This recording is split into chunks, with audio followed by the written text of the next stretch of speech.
அவர் வரும்போது நான் வரவேற்றேன் அவரை. ஒரு கேரியரோட உச்சத்தில் இருக்க ஒரு மனுஷன் 200 கோடியை விட்டுட்டு இங்கே வராருன்னா பாராட்டணும்னு சொன்னேன். என்னுடைய பணிவான வணக்கம். அன்பின் வழியது உயர்நிலை. ரொம்ப அழகாக இருக்குது அந்த சென்டென்ஸே. இந்த படம் என்னன்னு ரொம்ப சுருக்கமாக சொல்கிற ஒரு விஷயம். இந்த உலகத்தில் விலை கொடுத்தாலும் கிடைக்காத ஒரே ஒரு விஷயம் வந்து அன்பு மட்டும்தான்.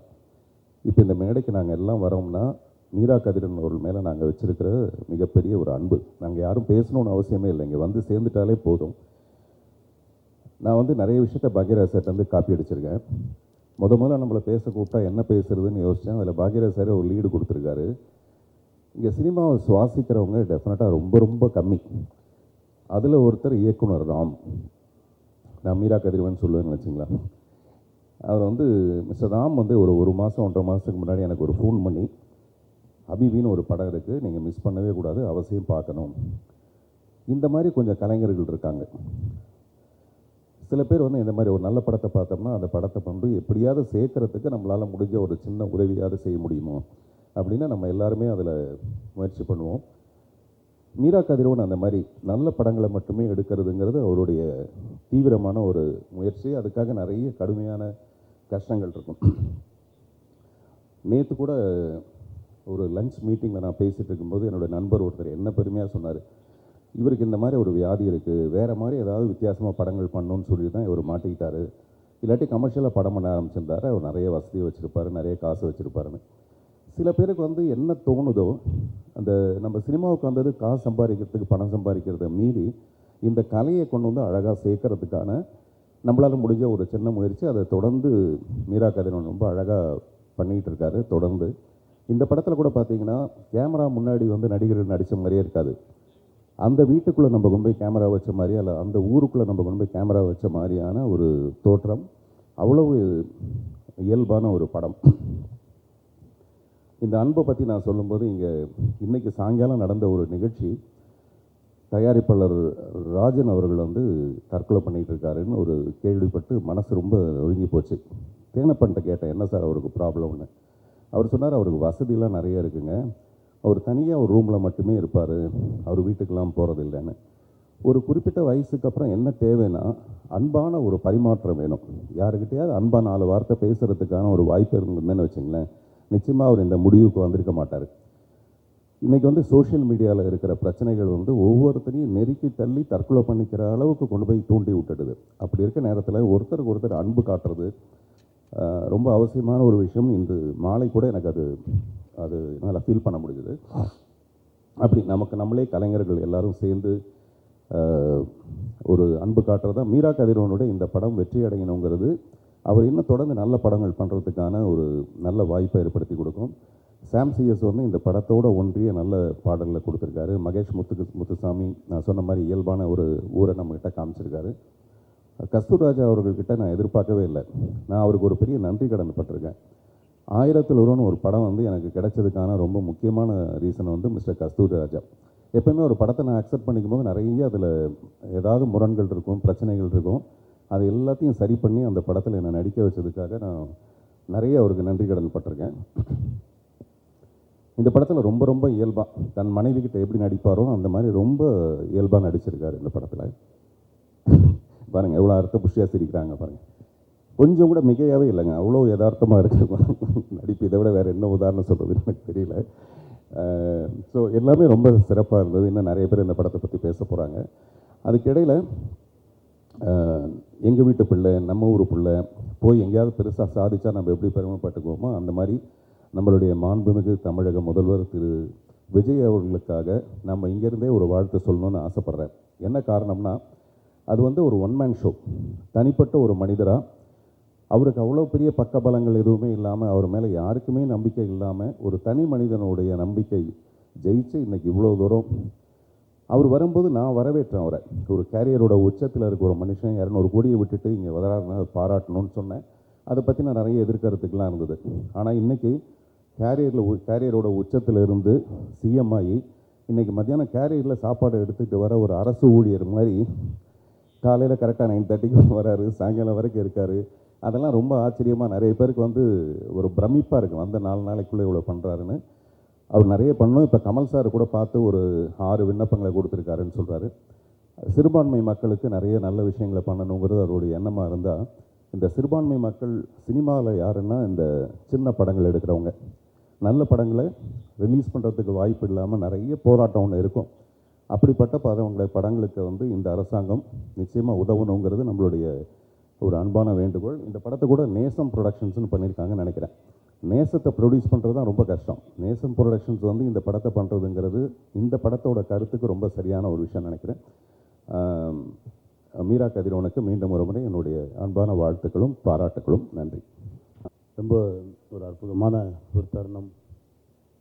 இப்படி ஒரு படத்தை எடுத்து இந்த இடத்துக்கு கொண்டு வந்து நிறுத்துறது எவ்வளவு கடினமான ஒரு வேலைன்னு எனக்கு தெரியும். இங்கே இவ்வளவு பேர் கூடியிருக்கிறது மீராவுக்காக. நண்பா, காத்திருந்த காலமெல்லாம் ஒரு முடிவுக்கு வந்துருச்சுன்னு நினைக்கிறேன். இந்த படம் ஒரு மிகப்பெரிய வெற்றியை உங்களுக்கு கொடுக்கும், இறைவன் ஆசீர்வாதத்தில். ஏன்னா மீராவோட முதல் படத்தில் பயணப்பட்டுக்கிட்டே இருக்கேன். ஒவ்வொரு படைப்புலையும் ஏதோ ஒன்று நடந்துடும், ஏதோ ஒரு மேஜிக் நடந்துடும், நண்பன் ஜெயிச்சிருவான் அப்படின்னு சொல்லி ஆசைப்பட்டுக்கிட்டே இருக்கிறேன். இந்த படத்தில் அந்த ஆசை நிறைவேறிடும் அப்படின்ற ஒரு நம்பிக்கை வந்திருக்கு. ரொம்ப மகிழ்ச்சி. இறைவனுக்கு நன்றி.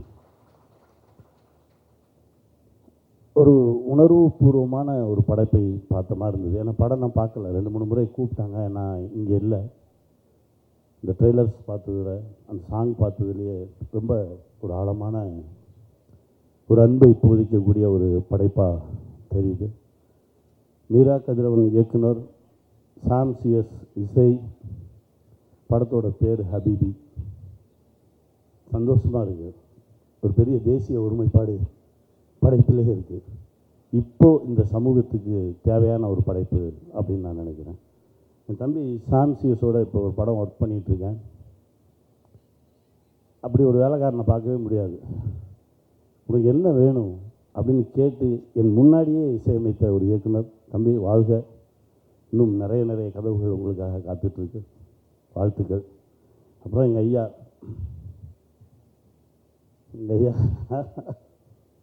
எட்டுப்பட்டி ராசா, அப்போல்லாம் கேசட்டில் நீங்கள் சொல்லியிருப்பீங்க காட்சிகளை. கஸ்தூரி பாண்டியன் உட்கார்ந்து எழுதிட்டுருப்பார். அப்புறம் நம்ம கண்ணனும் இருப்பான். உங்களுடைய உச்சரிப்பை கேட்டு வியந்துக்கிட்டே இருப்பேன். ஏன்னா இரவு மட்டும்தான் வருவேன் அலுவலகத்தில். உங்கள் அலுவலகத்தில் உங்களுக்கே தெரியாமல் ஒரு 3 மாதம் தங்கியிருந்தேன் நான். ஒவ்வொரு நாள் இரவும் நீங்கள் சொல்கிற அந்த காட்சிகளை கேட்டு அப்போ தான் சொல்லுவான் பாண்டியன், இந்த மாதிரி 100 கேசட் இருக்கு எங்கள் டேரக்டர், அத்தனை கதை வச்சுருக்காரு தெரியுமா அப்படின்னு சொல்லுவான்.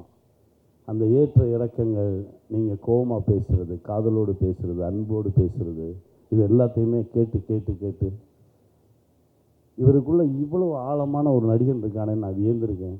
அதை இப்போ பார்க்குறதுக்கான ஒரு வாய்ப்பு. ரொம்ப சந்தோஷம்.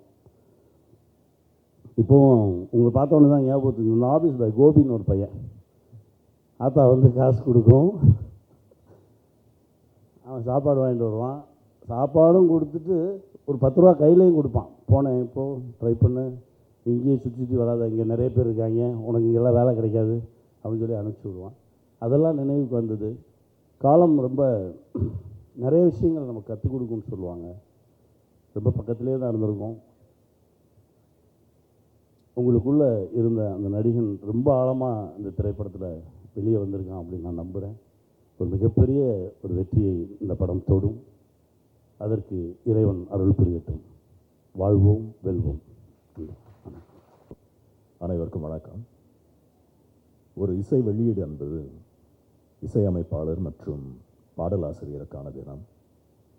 சாம் சிஎஸ் தன்னுடைய ஒவ்வொரு படத்திலும் தன்னை நிரூபித்துக் கொண்டே இருக்கிறார்.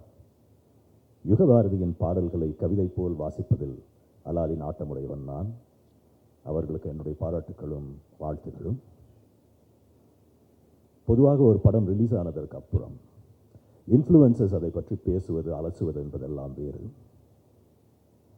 இதுபோல் ஒரு மேடையில் கூடி சக கலைஞர்களும் இயக்குநர்களும் எழுத்தாளர்களும் அந்த படத்தை கலந்தாய்வு செய்வதும் கலந்துரையாடுவதற்குமான வாய்ப்பு மிகவும் குறைவு. ஹபீபியை நான் ஏற்கனவே பார்த்துவிட்ட காரணத்தால் அதற்கான ஒரு வாய்ப்பாக இந்த மேடையை பயன்படுத்திக் கொள்ள வேண்டும் என்று ஆசைப்படுகிறேன்.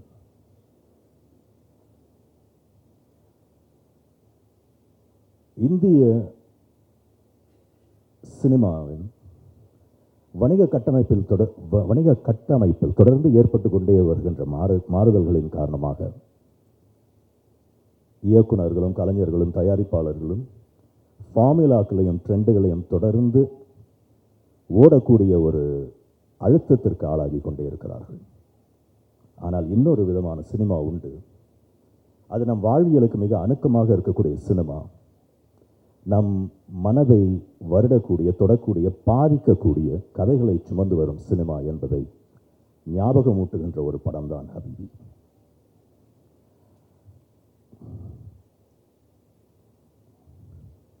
இந்த கதையை எழுதி இயக்கியிருப்பது என்னுடைய நண்பர் மீரா கதிரவன் என்பதில் தனிப்பட்ட முறையிலும் நான் பெருமைப்படுகிறேன். 80களில் வாழ்வாதாரம் தேடி நாடு விட்டு நாடு செல்லக்கூடிய கட்டாயத்திற்கு ஆளாகும் ஆண்கள், அவர்களை பிரிவாற்றாமையில் தவிக்கும் குடும்பத்தினர் மற்றும் மனைவிமார்கள், இயந்திரமயமாக்கலின் காரணமாக வாழ்வாதாரத்தை இழந்து தவிக்கும் கைத்தறி நெசவாளர்கள், கூட்டு குடும்பங்களின் சிதைவு, இவை யாவையும் கட்டி கோர்க்கின்ற அழகான உயிரோட்டமுள்ள ஒரு இளம் பிராயத்து காதல் கதை. இதுதான் ஹபீபி. That doesn't mean this is a dull, dreary, slow-moving film. It's a very entertaining film. ஒரு நல்ல படைப்பின் அடிப்படை தகுதி அதை என்டர்டெயின் செய்ய வேண்டும் என்பது. ஹபீபி is a very entertaining film. ஒரு படத்திற்கு பல பரிமாணங்கள் உண்டு. ஒரு நல்ல படைப்பு என்பது அப்படிதான் இருக்க வேண்டும். அதை ஒற்றை பரிமாணமாக சுருக்குவது என்பது அந்த படைப்பிற்கு நியாயமானதல்ல. இது முஸ்லிம் கதாபாத்திரங்களை மையமாக கொண்ட படமா என்றால் ஆம். இது முஸ்லீம் கதாபாத்திரங்கள், முஸ்லீம் மக்கள் பெருவாரியாக வாழக்கூடிய ஒரு ஊரை சார்ந்த பின்புலமாக கொண்டிருக்கக்கூடிய படமா என்றால் ஆம். ஆனால் இது முஸ்லீம் அல்லாதாருக்கு அந்நியமான படமா என்றால் நிச்சயம் இல்லை. இன்னும் சொல்ல போனால் ஹபீபியில் தெளிவான ஒரு தமிழ் அடையாளம் இருக்கிறது. தமிழ் சமூகத்தை சேர்ந்த அத்தனை பேரையும் தொடக்கூடிய, அத்தனை பேரும் உணர்ந்து கொள்ளக்கூடிய, ரிலேட் செய்யக்கூடிய பொதுவான அனுபவங்களை பேசுகின்ற ஒரு படம். ஒரு தமிழனால் தமிழர்களுக்காக தமிழில் எடுக்கப்பட்ட ஒரு படம். இந்த லோக்கல் லைஸ் யூனிவர்சல் என்பதால் இது மொழி கடந்தும் மாநிலம் கடந்தும் ஜெயிக்கக்கூடிய ஒரு படமாக இருக்கிறது. ஒரு கிராஃப்ட், ஒரு எழுத்தாளனாக மீரா கதிரவனின் கிராஃப்டை நான் ரசித்த இடங்கள் ஏராளம் உண்டு இந்த படத்தில். ஒரு குறிப்பிட்ட காட்சியை பற்றி பேச வேண்டும் என்று ஆசைப்படுகிறேன். கூட்டு குடும்பத்தில் ஒரு பெரும் சண்டை. எல்லோரும் ஒருவரை ஒருவர் ஏசிக்கொண்டும் பேசிக்கொண்டும் இருக்கிறார்கள். அப்பொழுது உணவு கேட்டு ஒரு வறியவர் வாசல் வந்து குரல் கொடுக்கிறார். கஸ்தூரி ராஜா சார் மிக பிரமாதமாக நடித்திருக்கக்கூடிய ஒரு காட்சி அது. இந்த சண்டைக்கு நடுவில் அப்படி ஒரு இடைச்சல்கள் தேவையா என்றால் தேவை இல்லைதான். ஆனால் அந்த மனிதர் வந்து ஐயா உணவு வேண்டும் என்று கேட்கும் பொழுது சண்டையை நிறுத்திவிட்டு கஸ்தூரி ராஜா சார் அவர்கள் சொல்லுவார்கள், ஐயா இன்று உணவு கொடுக்கக்கூடிய நிலையில் நாங்கள் இல்லை, எங்களை மன்னித்துக் கொள்ளுங்கள் என்று சொல்வார். இன்றைக்கு அந்த ஊரில் அப்படிப்பட்ட ஒரு பழக்க வழக்கம் இருக்கிறதா இல்லையா என்பதெல்லாம் எனக்கு தெரியாது. ஆனால் ஒரு வாழ்வியலை, ஒரு பண்பாட்டை இந்த படம் ஆவணப்படுத்தி இருக்கிறது. ஒரு காலகட்டத்தின் ஆவணமாக ஒரு நல்ல படம் இருக்க வேண்டும். அதற்கான தகுதி இந்த படத்திற்கு உண்டு. இது மாதிரி நிறைய தருணங்கள் இந்த படத்தில் உண்டு. நவநாகரிகமான உடை அணியக்கூடிய ஒரு பெண்ணை பார்த்து சமய சார்பின் காரணமாகவோ அல்லது வேறு சில காரணங்களுக்காகவோ நாம் ஒரு முன்முடிவுக்கு வருகிறோம் என்று சொன்னால், நாம் ஒரு முன் தீர்மானத்திற்கு வருகிறோம் என்று சொன்னால், ஒரு ஜட்ஜ்மெண்ட் நிலைக்கு நாம் வருகிறோம் என்று சொன்னால், அது அந்த பெண்ணை பற்றிய ஒரு மதிப்பீடு அல்ல, நம்முடைய மனதில் பதிந்திருக்கக்கூடிய காழ்ப்புணர்ச்சிகளின் வெளிப்பாடு தான் அது. அதே மாதிரி தான் ஹிஜாப் அணிந்திருக்கக்கூடிய ஒரு பெண்ணை பார்த்து நாம் ஒரு முன்முடிவுக்கு வருவதும். இதில் ஒரு அழகான பெண் கதாபாத்திரத்தை உருவாக்கி இருக்கிறார் மீரா கதிரவன். ஹிஜாப் அணிந்த ஒரு பெண், முற்போக்கு பேசுகிறார், முற்போக்கு தலைவர்களை மேற்கோள் காட்டுகிறார். தன்னுடைய உட்டியோடு ஒரு ரெஸ்டாரண்ட்டுக்கு செல்கிறார். அந்த ஆண் மெனு கார்டை வாங்கி பார்த்துவிட்டு தனக்கு வேண்டியவற்றை ஆர்டர் செய்துவிட்டு கார்டை திருப்பி கொடுத்து விடுகிறான். இந்த பெண் அந்த கார்டை வாங்கி தனக்கு வேண்டிய உணவுகளை தெள்ளத் தெளிவாக அழுத்தம் திருத்தமாக சொல்லி ஆர்டர் செய்கிறார். இது மாதிரி சின்ன விஷயம் முதற்கொண்டு அடிப்படையான வாழ்வியல் விஷயங்கள் வரைக்கும் தன் சார்ந்த எல்லாவற்றிலும் தானே முடிவெடுக்கின்ற ஒரு அறிவுத்திறம் படைத்த ஒரு பெண்ணாக அந்த கதாபாத்திரத்தை உருவாக்கியிருக்கிறோம். I'm proud of you Meera. என்னவோ தெரியவில்லை, எனக்கு இயக்குனர் தாமிராவின் ஞாபகம் வந்து கொண்டே இருக்கிறது. என்னோடு நெருங்கி பழகியவர். என்னை ஒரு நடிகனாக ஆக்கி பார்த்து விட வேண்டும் என்பதில் பெரிய நாட்டமுடையவர். தன் வாழ்நாள் எல்லாம் நல்ல கதைகளை தாங்குகின்ற சினிமாவை படைக்க வேண்டும் என்று ஆசைப்பட்டவர். மீரா கதிரவனும் அது போன்ற ஒரு படைப்பாளிதான். மீரா கதிரவன்களும் தாமிராக்களும் லெனின் பாரதிகளும் தொடர்ந்து படம் பண்ணக்கூடிய வாய்ப்பை ஏற்படுத்தி கொடுக்கின்ற வரைதான் தமிழ் சினிமா ஆரோக்கியமானதாக இருக்க முடியும். இந்த படத்தை ஆதரிக்க வேண்டியது தமிழர்கள் அனைவருடைய கடமையாகும். சமுத்திரகனி சார் கஸ்தூரி ராஜா சாரை பற்றி ஒரு வார்த்தை சொன்னார். நான் கஸ்தூரி ராஜா சாரின் உதவியாளன், அவரிடம் பாடம் பயின்றவன். நிறைய நினைவுகள் இருக்கின்றன அவரை பற்றி நான் பேசுவதற்கும் சிலாகிப்பதற்கும். ஒரே ஒரு விஷயத்தை மட்டும் சொல்லிக்கொண்டு விடைபெற ஆசைப்படுகிறேன். சமுத்திரகனி சார் சொன்னார், தொடர்ந்து கதைகள் எழுதி கொண்டே இருப்பார் என்று. அதை நான் நேரடியாக பார்த்தவன். ஒரு ரெக்கார்டரை கையில் வைத்துக் கொள்வார், தொடர்ந்து அதில் தன்னுடைய எண்ணங்களையும் சிந்தனை ஓட்டங்களையும் கதைகளையும் பதிவு செய்து கொண்டே இருப்பார். இதை அருகில் இருந்து பார்க்கக்கூடிய வாய்ப்பை பெற்றவன் நான். அதை காட்டிலும் முக்கியமாக இசை மெட்டுகளை கோர்க்கக்கூடிய திறமை இயல்பாகவே கை கொண்ட இயக்குனர் அவர். அவர் வாயால் அவர் பாடி அவர் முணுமுணுத்து இசையை பதிவு செய்கின்ற, அதை கேட்கின்ற அனுபவத்தை பெற்றவன் நான். நாம் இன்று வரைக்கும் பாராட்டுகின்ற, இன்று வரைக்கும் சிலாகிக்கின்ற பல ஹிட் பாடல்கள் அவருடைய இசையில் வந்தவை.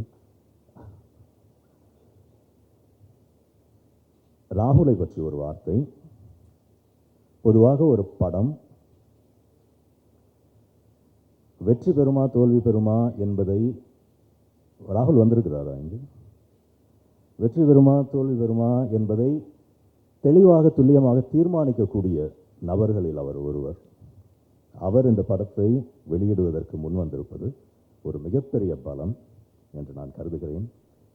மீரா கதிரவனும் தொழில்நுட்ப கலைஞர்களும் தயாரிப்பாளர்களும் நடிகர்களும் அத்தனை பேரும் மிகப்பெரிய வெற்றி பெற வேண்டும் என்று கூறி வாய்ப்பளித்தமைக்கு நன்றி. வணக்கம்.